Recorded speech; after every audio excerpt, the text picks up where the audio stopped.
It's my privilege today to introduce our first speaker, who is Hailey Orr. Hailey is a director in MUFG's capital markets. The M in MUFG was Mitsubishi. She is a director of the Capital Market Strategy Group within the Global Capital Markets Bank business. Hailey is, and her biography, of course, is in your booklets, is a native of California, but she is now on the right coast, and like a lot of people in California and in New York, commutes back and forth. But she's also a very interesting person to talk to about the developing banking and finance issues that we're beginning to confront in a new light today. So, Hailey, would you please come on up, and we'll get started. Thank you.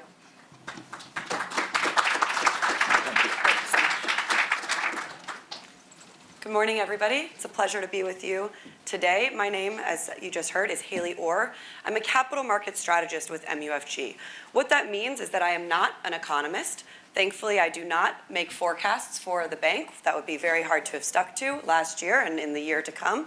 But what I do is spend my time talking about the key themes that are driving markets. I spend almost all of my time, 95% of my time, with corporates, international corporates, US corporates, thinking about these key themes and providing frameworks to help bring these themes into decision-ready, actionable ideas. Today, what I'm going to talk to you about in the next 30 minutes, and we'll have some time for Q&A in there as well, is this idea of the new macro super cycle. I'll start out here with a quote, and maybe I should apologize that it's from Vladimir Lenin, but this quote of, "There are decades when nothing happens, and there are weeks where decades happen." I think this really aptly describes where we have been for the last couple of years, and this idea of the new macro supercycle. Perhaps it should not surprise us that after the first land war in Europe in 70 years, after central bank easing and then tightening in an unprecedented manner, in a synchronized manner, that we are now in a new regime. And part of that new regime is this heightened geopolitical tension that we expect to see over the next 2, 5, and 10 years, which I know you will speak about quite a bit today. I'm going to frame my comments around these 10 frameworks, these 10 key themes. I will go quite quickly through them as we are going to get through this in the next 25 to 30 minutes. So let's get right started. Perhaps this is good news, right? Let's always start on an optimistic note. 2023 should be better than 2022. This does not mean that 2023 will not have its challenges. I do not need to come back next year and say, but 2023 was a tough year too. Always, what we are trying to say here is that when you think about 2022, we had, as mentioned, these polycrisis of events that we did not expect. Right? As was just mentioned, there are often crises on the horizon that we look out to, we expect to happen, and then they never happen. Well, last year was the opposite. Russia invaded Ukraine, created a geopolitical shock to the markets. We can analyze in 2020, always being hindsight, whether we should have expected the invasion or not, but the fact is, markets did not expect that invasion. And what that brought about was a commodity shock, the likes of which we have not seen in generations, and an economic shock. Supply chain disruptions, which many of you in this room are even more familiar with than I was. These crises together created a polycrisis that created the worst returns in a century. If you look at aggregate returns, and I know this chart is a little bit complex to read, these are the aggregate returns of equities and bonds in 2022. These returns in aggregate were the worst in a century. So perhaps when you look at the data in this context, saying 2023 may be better than 2022, I'm not saying anything all that revolutionary. But let's go through and get a little bit deeper here. When we think about energy prices, last year we had a global shock. This year we see prices moderating. Today, on both natural gas and Brent oil, we are below where we were this time last year, before Russia invaded Ukraine. Now, we do think that we are at the start of a commodity super cycle. We will see commodity prices and energy prices move higher later in this year, but not with the pace that caused the global shock that we saw last year. When we think about China, we went from a lockdown last year, which was quite disruptive to global supply chains and port access, again, something you're all very familiar with. This year, we're seeing a reopening that is happening much more quickly than really any analyst had expected. Valuations last year were high. We start the year after those century terrible returns that we saw last year. We see valuations in a much more appealing place to investors. Inflation, which was rapidly rising last year, is declining this year. I'll get into the details on that. Fed policy, and not just the Fed, 85% of global central banks were tightening policy last year in 2022. Now, we see a central bank, especially in the Fed, that is closer to its normalized policy. We believe that we are approaching, though not yet there, approaching the end of this historic tightening cycle. The US dollar, if you think about Q3 of last year, had just appreciated 20% in the prior 12-month period. We see the dollar moderating over the course of this year. Bonds, again, the worst returns in a century. And this year, investors coming into the year with a new clean slate, with plenty of money left to put to work. So the market focus this year will be more on the growth, which is a very well telegraphed risk, and earnings risk, which we would argue is not yet fully priced into the market. So instead of the concerns of inflation and rate risk, focus this year very much on growth and recession risk and what that will mean from an earnings perspective. I know I spent a lot of time on that first topic. I'll move more rapidly from here. Topic 2, we do expect a broad-based and sustainable recovery, but not until 2024. 2023, we still expect recession. There's too much data on this page. Don't try and read all of the numbers. The point here, the important point, are the arrows. This is showing what growth forecasts were in 2022 versus 2023. All red arrows, almost all red arrows. This is 2023 to 2024, all green arrows. We do expect, I should say almost all green arrows, my apologies to Norway here. We do expect, these are not our forecasts, I should be very clear, these are not our forecasts, these are from the street. These are well respected from Oxford Economics. We can get into more specifically the details there. But important to note, we do expect a broad-based and sustainable recovery over the course of 2024. 2023 will still have its challenges. But while its challenges will come in the form of recession, we should note that a highly telegraphed and very likely shallow recession is a pretty good fact pattern for a recession. This is true for the US and for the global economy. In 2023, we do expect that roughly 50% of global GDP is at high risk for a recession. This is not to say that every country colored in red here will go into recession, but it is to say that these are the countries that are high risk, and they represent over 50% of global GDP. Is it possible that the US sidesteps a recession this year? Yes, it is possible. There are a number of very well-respected economists across the street who have come out and said that the new base case is for the US economy to sidestep a recession. It is a possibility. However, for that to be the case, the historical signals that we have come to rely on that have been extremely accurate would all have to be wrong. The top chart that you see here, this is a poll of economists. It's a poll that Bloomberg takes. I am not an economist, so they do not poll me. But they ask, what is the probability of a recession over the next 12 months? Of the 57 economists who answered this survey, 50 thought that there was over a 50% probability of a recession. And these are the reasons why. Last year, we saw the yield curve invert, April 2022. This is the most accurate, historically most accurate, with least false positive signals of a recession, this yield curve inversion. The yield curve today remains deeply inverted. The leading economic indicators, those turned negative or started their decline last year as well. Then we have the survey-based activity indicators. Thinking about the PMI, we are almost certainly already in a manufacturing recession. We see that in the PMI data. PMI data gives one of the most accurate leading indicators of the economy with about a 6-month lead time. So when PMIs contract, they move below 50. Very often, 6 months down the road, the economy is in a recession. That happened in about November of last year. Where we are today is we're in the early stages of seeing the hard economic data soften. Now I know, we had one of the best labor market prints that could have been imagined, about 3 times what the market was expecting last Friday. But if you look at spending data, if you look at some of the other data around housing, you are seeing the early turn in the cycle in the hard data. The good news here, we do expect this to be a shallow US recession and of the shorter nature as well. The Great Moderation is over. Again, over the last 40 years, we have had what we call the Great Moderation. And what we see today is that that has changed. And a part of that is this idea of higher geopolitical risk and volatility.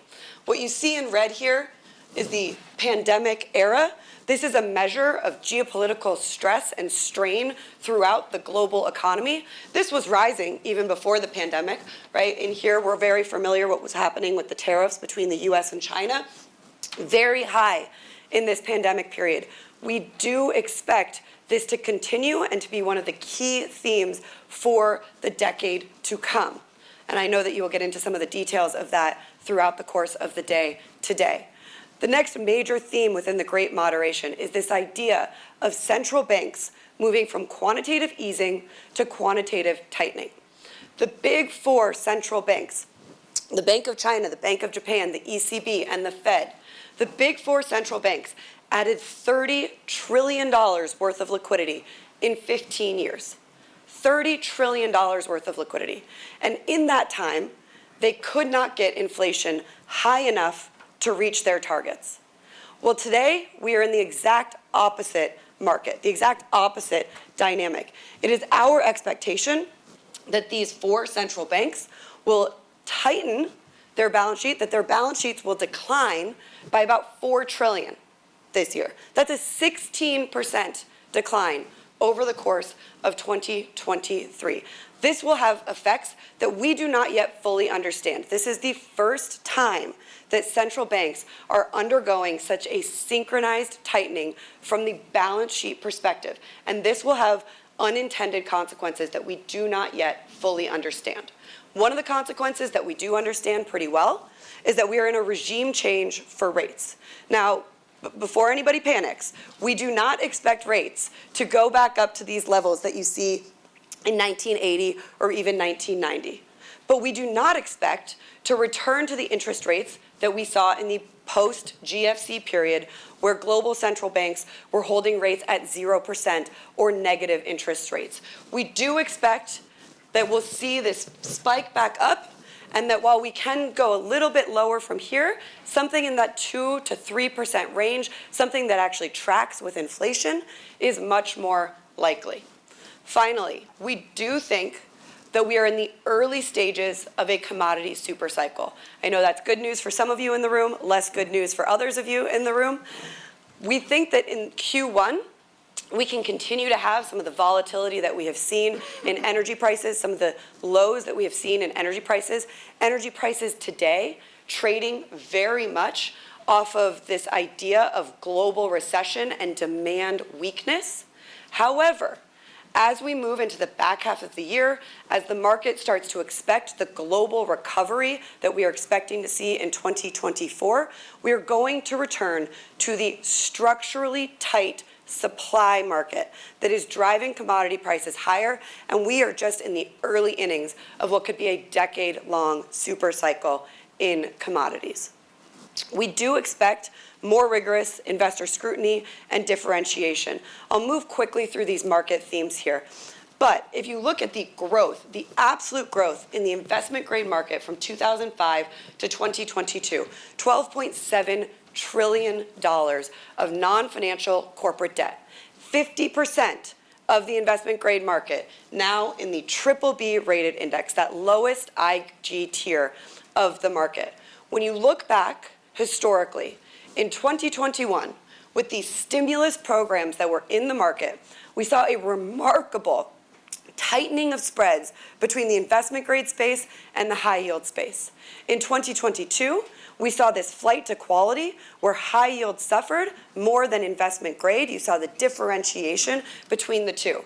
We believe this year we will continue to see that differentiation, but within the very large BBB segment of the investment grade market. With all of that said, we still think that it's an attractive entry point for high quality credit. There's a quote from Rick Reeder several months ago, CIO of BlackRock. He came out and he said, 2023, this is the year that I am most excited for in any year in recent history. Hard to say when you've had 2022 returns that have been remarkably challenging, but 2023 provides a clean slate for investors. We see these returns here. And most importantly, perhaps one of the most interesting charts in this deck, there's over $200 trillion that is available in the market to be invested in high quality credit on any given day.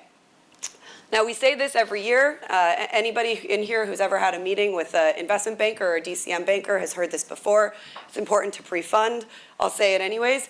It's important to pre-fund in 2023. We do expect that as the market progresses, as we move towards recession, we will see credit spreads move wider, we will see equities move lower.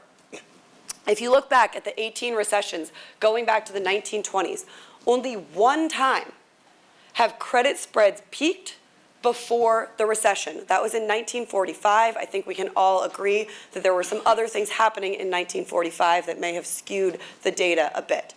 Every time you have a recession, you see credit spreads peak about 5 months after the start of the recession. We do expect credit spreads to move wider this year.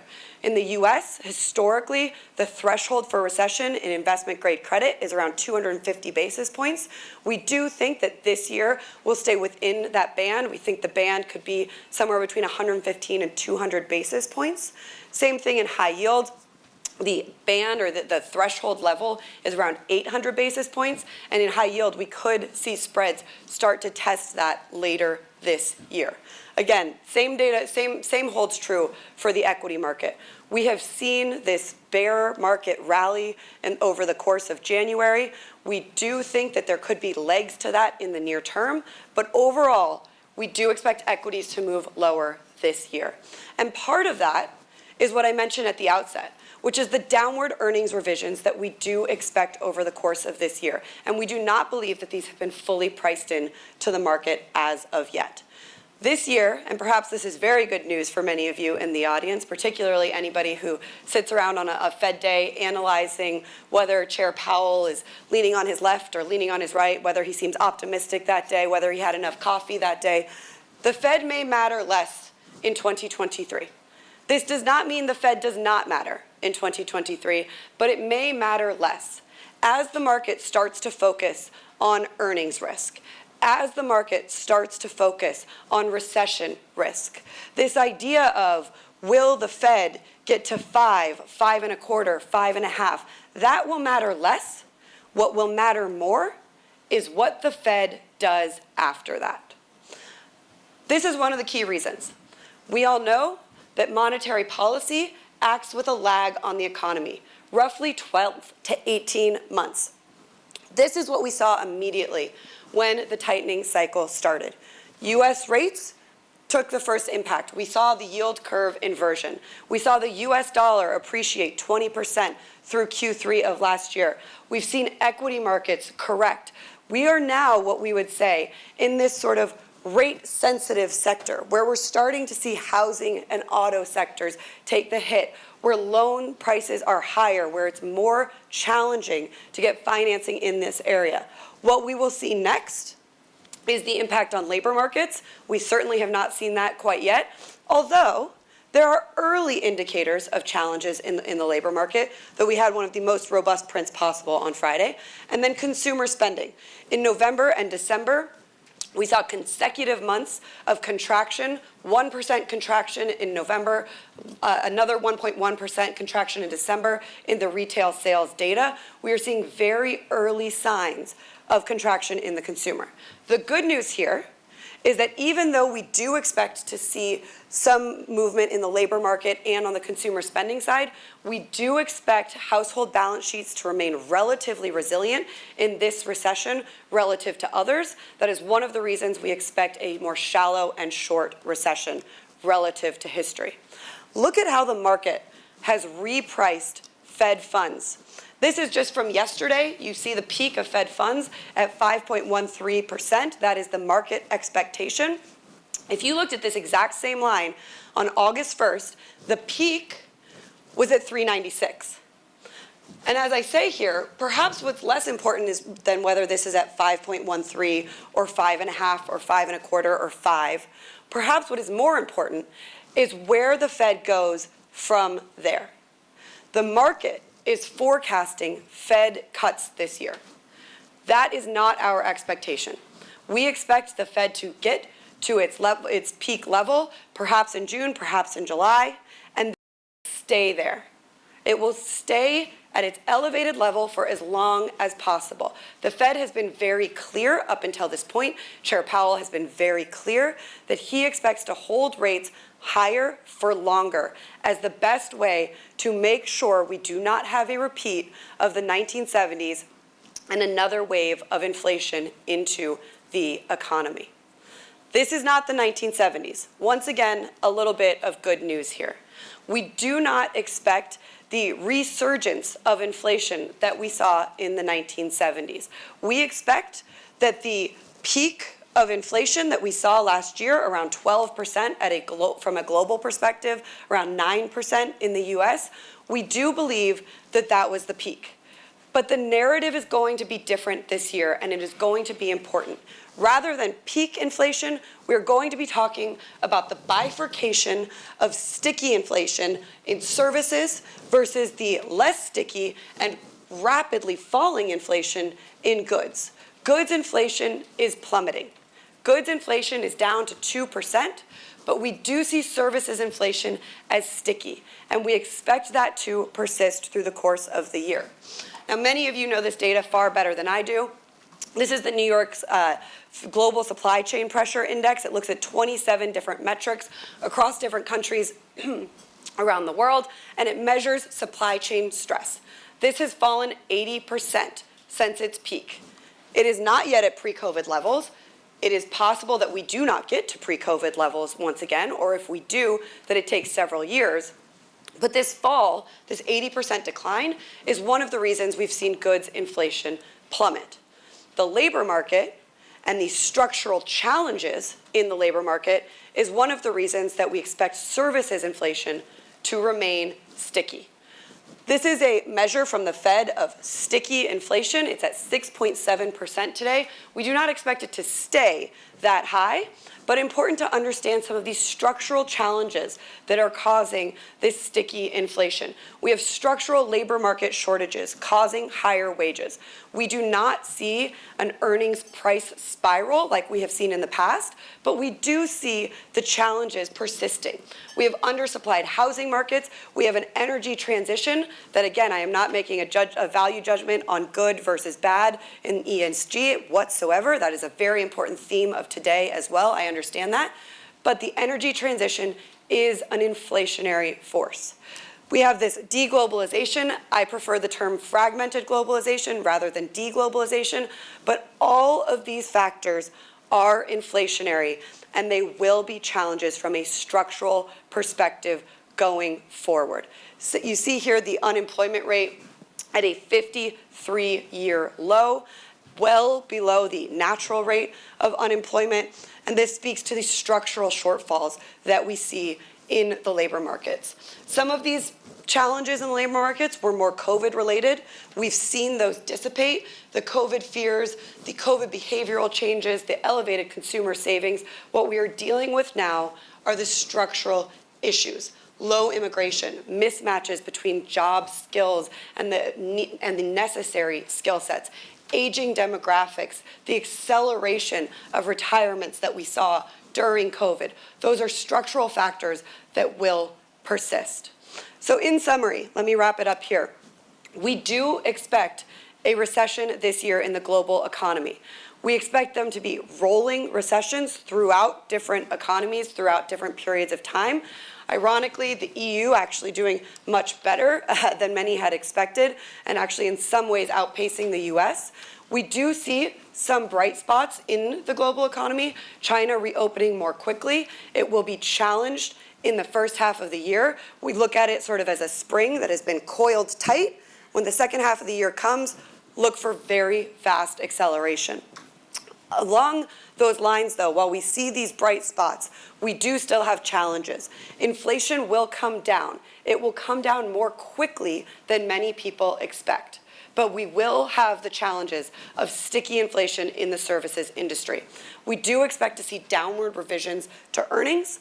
And then from a markets perspective, we do expect US T yields to be more bullish by year end. We could move down into the 3.25 range, even lower than that if the recession is longer.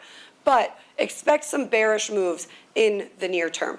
Credit spreads likely wider from both the IG and high yield perspective, issuance higher from last year, and some good news, a dollar that is moderating from some of the extreme strength that we saw over the course of last year.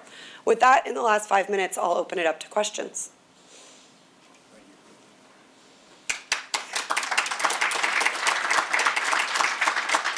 Any questions?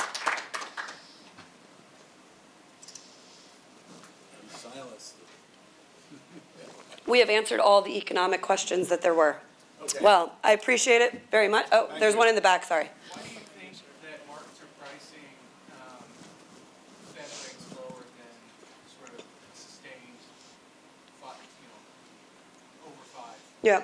The overwhelming narrative that is happening in markets right now is that the Fed will blink, right? As soon as we actually see this recession happen, the Fed will blink, the Fed will ease. We are in a market where most of the traders who are out there trading treasuries, many of the salespeople and research analysts have become accustomed to this accommodative Fed, the Fed put on the market. I would argue that the Fed has been very clear this time around that they are going to stay high for longer.